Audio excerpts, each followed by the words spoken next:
You don't look like someone who needs all that bandwidth. If you like the video, please subscribe." She said it like an observation, not an accusation, like she was commenting on the weather. Standing on my porch with her phone already in her hand, screen glowing, thumb hovering, eyes scanning past me into my living room as if it belonged to her. I remember the exact moment because that was the second my sense of safety cracked. Before that, my life was quiet and the way only people who've learned to protect their peace understand. I lived alone in a small, cedar-sided house at the edge of a planned community that pretended to be rustic. The HOA brochure showed smiling couples walking dogs beneath mature trees. In reality, it was trimmed lawns, security cameras disguised as birdhouses, and rules laminated and posted in mail kiosks. Still, I'd chosen it because it backed up to a strip of preserved woods. Every morning, I opened my kitchen window and listened to the birds arguing over nothing. I made coffee the same way every day, measured scoop, filtered water, kettle instead of a machine, because I liked the ritual. I worked remotely, quietly, headphones on, deadlines met, no drama. I didn't host parties, I didn't bother my neighbors, I paid my dues on time and kept my trash cans out of sight. I was invisible by design. The first time I noticed her was a month after I moved in. A woman in her late 40s, hair always pulled tight, posture rigid, voice carrying just enough to be heard through closed windows. She walked the block every afternoon, clipboard in hand, pointing at things. Lawns, fences, someone's car parked an inch too close to the curb. I later learned she was the HOA president. I learned that because she knocked on my door one evening to inform me, politely but with that thin smile, that my mailbox post wasn't the approved shade of brown. I repainted it. That was the extent of our interaction, or so I thought. Her daughter moved in shortly after.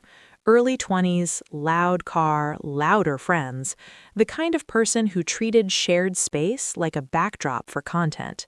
She lived 2 houses down, but for reasons I'd come to understand, she spent a lot of time watching my place. The first warning sign came as a request. She knocked one afternoon while I was working. I answered because I was expecting a package. "Hey," she said, already annoyed. "My Wi-Fi's down. Can I hop on yours for a bit?" I hesitated. I don't share my network, not because I'm paranoid, because I work with sensitive client data. I told her that, calmly. She rolled her eyes. "It's just Wi-Fi." I said no, politely, briefly.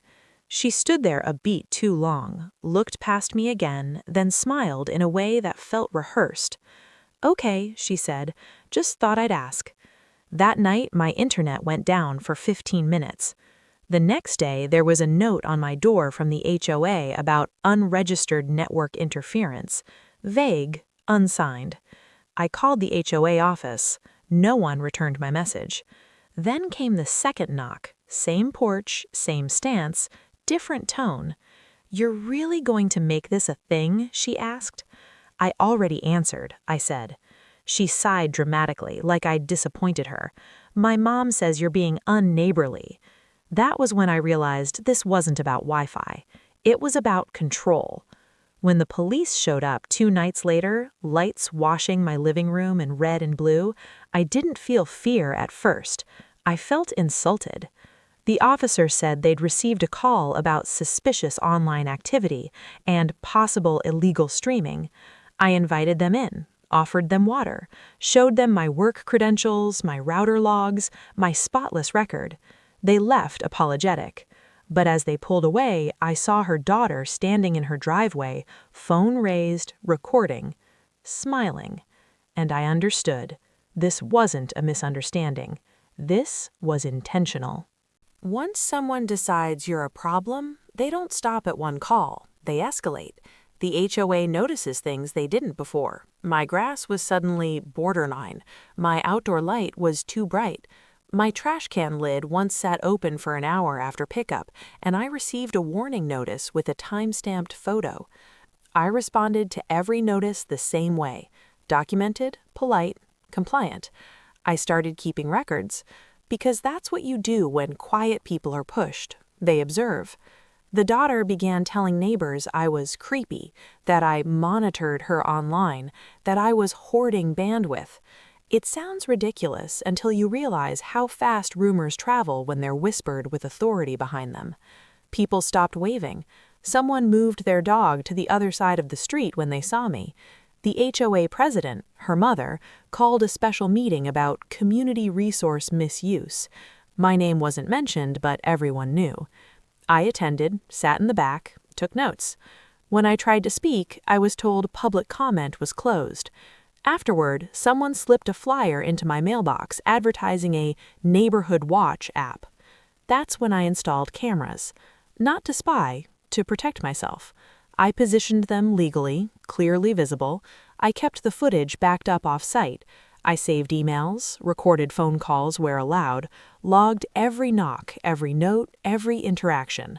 Because beneath the clipboard and the meetings and the performative concern, something didn't add up. HOA finances were supposed to be transparent. Ours weren't. Late fees were inconsistent, enforcement selective. And the daughter? She didn't just want Wi-Fi. She wanted access. I found out when one of my cameras caught her trying my side gate at 2 a.m. The footage showed her face clearly, hoodie up, phone flashlight on, tugging at the latch. I didn't confront her. I waited. Then came the sacrifice. A certified letter arrived stating I was being fined for network interference impacting community safety systems. The fine was substantial, enough to hurt, enough to make me consider selling. I paid it, quietly. Neighbors assumed guilt. The HOA president smiled at me for the first time since we met. And that's when I knew I had them, because while they were watching me react, I'd been watching them act. The HOA's security systems were privately contracted. The company belonged to a shell LLC. The shell traced back to the president's brother-in-law. The daughter's Wi-Fi issues? She was running an unauthorized hotspot using HOA infrastructure, using my address to mask the traffic. I had logs, MAC addresses, timestamps. I had footage of her tampering with cables. I had emails where the HOA threatened me without due process, and I had patience. I filed a formal complaint with the state. Then I waited.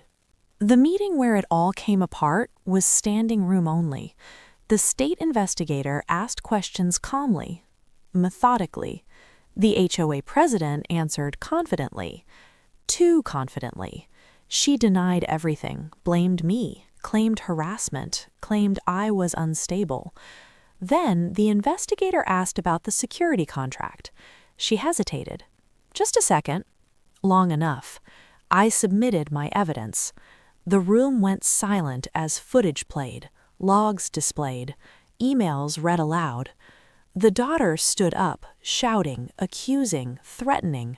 That was her mistake, because the investigator already had a warrant for fraud, for misuse of funds, for illegal surveillance. The police arrived, not for me this time. The HOA president was removed from her position that day. Charges followed. The contract was terminated.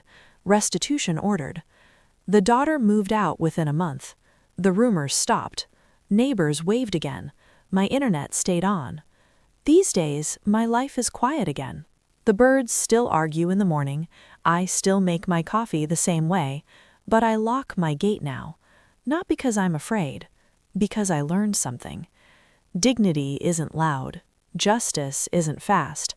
And patience, real patience, is a form of power. If you've ever been pushed because you were quiet or targeted because you didn't fight back right away, what did you learn when you finally stood your ground? I'd like to hear your story.